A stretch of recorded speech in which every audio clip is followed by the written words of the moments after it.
Hello everyone, welcome, namaste, welcome to Profit by India's new video. Today we are on 29th January and as luck would have it, 1st February is 3 days away. We have RBI ka meeting in first week of Feb. We have the budget, union budget on 1st Feb Saturday. Market चालू है मैं आपको दोबारा remind करा रहा हूँ.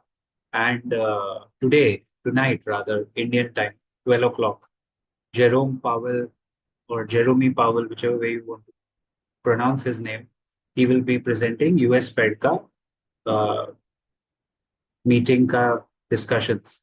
And broad context तो ये है कि this is a very difficult decision. If they don't cut rates, then probably another some kind of fall you can see on Dow Jones and Nasdaq. In fact, today, speaking of markets, थोड़ा हम लोग देख लेते हैं अभी इस वक्त क्या चल रहा है बाजार में. Let me give you a context of overall क्या हो रहा है ना.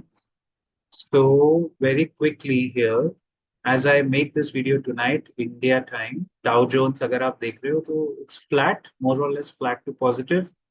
Uh, Nasdaq अगर हम देखेंगे तो Nasdaq is down today 90 about 0.63%. अभी ये बहुत volatile trade में है. And this is it. This was the Nvidia downfall. In fact Nvidia अगर आपने देखा होगा काफी लोगों ने तो एनवीडिया खुद कितना गिरा था उस दिन वो भी देख लीजिए. Nasdaq is very dicey okay because कुछ भी हो सकता है. एनवीडिया भी आज देखिए 4.6% डाउन है गाइस. सो देयर इज और rather there are concerns. This is the downfall about 14-15% in almost a day and then the recovery. तो एनवीडिया में तो अभी फिलहाल एंट्री अगर आप यूएस मार्केट्स भी देख रहे हो तो फिलहाल तो लेके कोई मतलब नहीं है. Apart from this, speaking of US markets में बाद में बात करेंगे. पहले हम लोग इंडियन मार्केट्स पे आते हैं. एक मेरा दिवाली का पिक था और मैंने कहा था कि ये तो अगले दिवाली तक लेके जाएगा आपको, हाउ टारगेट्स पूरे करेगा. Bajaj Finance are biggest gainer and इसने, आप देख रहे हो कि इसने अपना ऑलरेडी टारगेट पूरा कर दिया 7,700. सो congratulations. It took all but 3 months and in fact exactly 3 months, 28th October to 28th January. हमेशा जब बोलते हैं कि ये वहां से, अगर आप इसका अभी देखोगे 3 महीने का, जब भी मैंने बोला है कि पूरा साल लगेगा वो target, god has been kind, वो 3 महीने में आपने अपने फाइनेंशियल एडवाइस से अगर पूछ के ट्रेड लिया होगा तो this was 28th October. Have a look. We were here somewhere 6,900 and today we are on 7,700. और इसके बाद मैंने ये भी आपसे कहा था कि नीचे सपोर्ट लेगा ये 6,550. There you go. So levels don't lie and you have the support. तो बेसिकली आपने ठीक ठाक 20% कमा लिया है 3 महीने में. अच्छे स्टॉक्स में रहेंगे, अच्छी कमाई होगी. Then next was Britannia Industries. वो भी 200 डेमा पे अब जाके अटक रहा है, बट उसने भी अगर आप देखोगे तो रिटर्न अपने हिसाब से जो ड्रॉप में जिसने पकड़ा होगा वो रिटर्न दे दिया 4,700 all the way to 5,176. And now I think getting stuck somewhere around the 200-day moving average, which is 5249 पे आके ये अटक रहा है. आज 50 डेमा पे सपोर्ट लिया है इसने. सो इंटरेस्टिंग जोन में है. सेफ स्टॉक है. अभी यहाँ से मैं फ्रेश व्यू देना गलत हो जाएगा. आईटी स्टॉक्स में इनफैक्ट अभी बहुत सारे लार्ज कैप स्टॉक्स में दोस्तों मूवमेंट आपको आता हुआ दिखेगा. कहने की मतलब, सोचने वाली बात ये है that the only thing that is bothering most of the market participants now is US Fed का डिसीजन जो कल सुबह तक हमारे सामने होगा. मुझे एक चीज पता है, again I will take you back to my screen. Okay. मुझे एक चीज जो बहुत क्लियरली पता है, जब भी ये आदमी डोनाल्ड ट्रंप के टाइम अगर पावल यूएस फेड का चीफ रहा, जब ये आदमी मुंह खोलेगा, इन शॉर्ट इमेजेस में जाके देखते हैं, whenever this guy opens his mouth, he will spill venom and bloodbath on the markets. मेरे को तो आज लग रहा है कि ये आज रात को जब आएगा, जब इसकी स्पीच होगी, तो आपके आपको सिर्फ और सिर्फ ब्लड बाथ दिखेगा जेरोम पावल. क्योंकि कमेंट्री क्या देते हैं बहुत जरूरी है. देखिए, it's very important. Even if they cut rates and if they don't give a supporting commentary, तो मार्केट में वो गलत मैसेज जाता है. और इस वक्त यूएस मार्केट भी बहुत ब्रिटल स्टेज पे है. अपने के लिए, अपने लिए निफ्टी की अगर बात करेंगे तो Nifty is taking support, and अभी वो तो है ही, सेल ऑन राइज में ही बैठे हैं। लेकिन लॉन्ग शॉर्ट लेवल बहुत दिनों बाद लॉन्ग्स के फेवर में आ रहा है, सो हो सकता है यहाँ से कुछ फ्रेश लॉन्ग सिस्टम में बनने लगे। जब तक आप लार्ज कैप्स में हैं और सेफ स्टॉक्स में हैं तब तक I don't think you have a problem. Let me show you something interesting from a mutual fund perspective, आपको कुछ दिखाते हैं, है ना। देखिए, सो एक ब्रॉड कॉन्टेक्स्ट में आप देखिए, H D F C flexi cap fund, apparently इस म्यूचुअल फंड के कुछ 30 साल पूरे हुए ऐसा मैं सुन रहा हूँ। Let me see, numbers don't lie and we'll just have a look at the numbers. अच्छा, आप जब भी म्यूचुअल फंड बाय करें आपको पता होना चाहिए, you have to go for direct plan, right. Regular plan में कमीशन होता है जो आपका डिस्ट्रीब्यूटर या ब्रोकर ले लेगा, तो you don't need to do that, there is an option of a direct plan. तो इसका फंड साइज देखिए, एक एग्जांपल है, this is not a recommendation, none of the stocks और funds are recommendations, consult your financial advisor. देखिए expense ratio कितना कम है, that is one of our criteria for picking mutual funds. If you want to know the entire list of criteria from our training programme, you can check out our members only section, उसमें आपको दिख जाएगा। All criteria for stock picking and mutual fund, 66,000 crore का fund size है, and this fund completed 30 years, तो इसका return हम लोग देख लेते हैं। क्योंकि बहुत जरूरी है समझना कि अभी म्यूचुअल फंड्स आपको बिना टेंशन के रिटर्न देके जाएंगे, because they are already using advanced systems and algorithms, right. तो वो रिटर्न प्रॉक्सिमिटी आपकी अच्छी खासी हो जाती है। देखिए, दिस इज डायरेक्ट रिटर्न्स, मैं आपको थोड़ा एस आई पी रिटर्न्स भी दिखाऊंगा नीचे।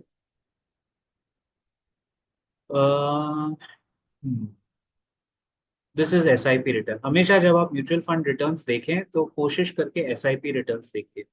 So if you look at the last 10 years का भी अगर आप देखो, क्योंकि 10 years बहुत सारे इन्वेस्टर्स के लिए 10 years is like long term. तो लास्ट 10 years का annualise returns 18.78, this is not bad for a flexi cap. Last 5 years का 25, then 23, then 21, which means 18% compound return इसने लास्ट 10 साल में दिया है। अगर मैं यही फंड को एक्स्ट्रापोलेट करके अपने कैलकुलेटर में डालूं, एक एग्जाम्पल है कि कितना रिटर्न दिया। So if I put an S I P calculator, right, again this is not an recommendation, this we are just checking out the calculator. Suppose मैं महीने का इन्वेस्ट कितना करता हूँ, मतलब आप लोग, अगर आप बहुत हैवी ड्यूटी इन्वेस्टर हैं तो 50,000 रुपये अगर आप मंथली डालते हैं, आई टेक दिस रिटर्न 18.7, मैं वही लेता हूँ। 18.5 ले लेते हैं, चलो 18.5, 10 years, 50,000 rupees put every month. Instead of buying a house or paying EMI, you are buying a mutual fund. Let's assume. तो आपके 10 साल में 1,73,00,000 रुपीज का एक प्रोजेक्शन हो जाता है, which is quite fair. And in fact, if I increase this period for, मतलब 10 years से बढ़ा के अगर मैं इसको 15 year करता हूँ तो ये 4 करोड़, ऑलमोस्ट 5 करोड़ हो जाता है, 50,000 a month. So please never underestimate the power of a long term SIP. और अगर 50,000 आपको ज्यादा लग रहा है, तो जो यंगस्टर्स हैं जो 10,000 रुपये महीने का निवेश कर सकते हैं, वो भी 15 साल में at this fund, just by putting 10,000 rupees, see you can get to a crore. And guys, basic fight India में आज भी वही है, मैं फिर रिपीट करूंगा, आपका फर्स्ट 1 करोड़ कितना जल्दी और कितना फास्ट बनेगा वही डिसाइड करेगा how you will go further. And the difference in this market now is, again at the cost of reputation, I am telling you कि म्यूचुअल फंड्स के पास एंट्री एग्जिट पॉइंट्स होते हैं, फंड मैनेजर होता है। Direct plan में अगर expense ratio कम है और ज्यादा और कोई हिडन कॉस्ट नहीं है, तो डायरेक्ट प्लान्स में one best large cap, one best mid cap, small cap, flexi cap, एक सेक्टोरल फंड आप लेके आगे बढ़ सकते हो। तो जैसे बीच में भी हमने 2-3 एग्जांपल्स लिए, और हमारे मेंबर्स ओनली सेक्शन में तो आए दिन मैं म्यूचुअल फंड्स के रिटर्न्स की बात करूँ, because 18% compound return you will not get it often. It's a plane vanilla simple, पैसा डालो और उसको ग्रो होने दो। बट निरंतर अभी जो डिफरेंस मैं देखता हूँ, जब मार्केट इस तरह करेक्शन मोड में आता है, आपकी एसआईपी बंद नहीं होनी चाहिए। Now a lot of people do this mistake कि जब मार्केट गिरता है तो वो एसआईपी बंद करते हैं। ये गलती अगर आप करेंगे तो फिर हम कैसे वेल्थ ग्रो करेंगे guys? Just think about it. I will show you my personal example, एक छोटा सा एग्जांपल आपको दिखाता हूँ, है ना? Again it's a mutual fund, so will go back to mutual funds. How to get your first 1 crore, ये बहुत इंपॉर्टेंट है दोस्त। देखिए, एक बहुत ही नॉर्मल मीडियोकर फंड है, मैंने ये खैर पहले के वीडियोस में भी बताया है, I have told this, but हमारे कुछ नए सब्सक्राइबर होंगे तो आपके लिए this is not a recommendation. बार बार कह रहा हूँ कि आप लोग प्लीज इसको कोई बाय करने मत जाइए, इसको समझने की कोशिश कीजिए as an example. Small cap fund, direct plan growth, हमेशा मैं डायरेक्ट प्लान ग्रोथ देखता हूँ, रेगुलर नहीं देखते हैं, उसमें कमीशन होता है। एक्सपेंस रेशियो 0.5 टू 0.75 होगा तो काफी कम है, इट्स गुड। ये एचडीएफसी का स्मॉल कैप फंड था 2018 में, 2018 मार्च, विच इज 7 years बैक। मैंने इसमें कुछ लमसम अमाउंट मेरे को कहीं से मिला था तो मैंने डाल दिया। अ, अगर इसका अभी हम लोग चार्ट देखेंगे तो हाँ, तो 7 years का रिटर्न अगर मैं देखूंगा यहाँ तो मुझे 10 year का मिलेगा।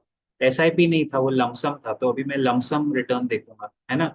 लमसम रिटर्न में 10 years में इस फंड ने, कैटेगरी एवरेज है 17 और इस फंड ने 10 साल में दिया है 17.91%।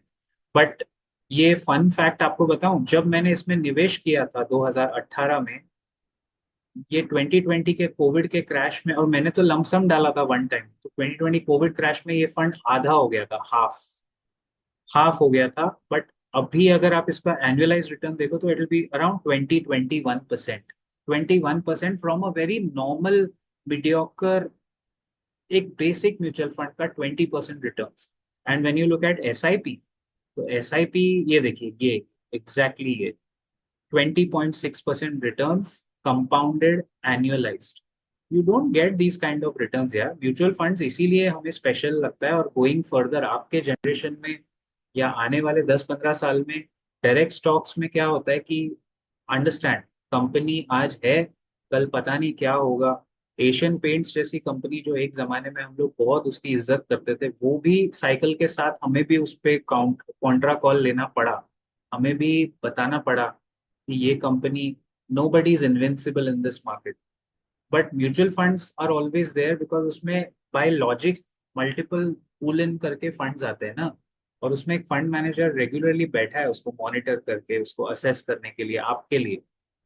तो अगर आप 20% कंपाउंड रिटर्न बना रहे हो, भाई you don't need anything else, you are already in the top 1% in the world. If you're making 20% every year, forget 20, even if you're making 16% returns compounded every year, you're already there in the top 1% of investment managers in the world.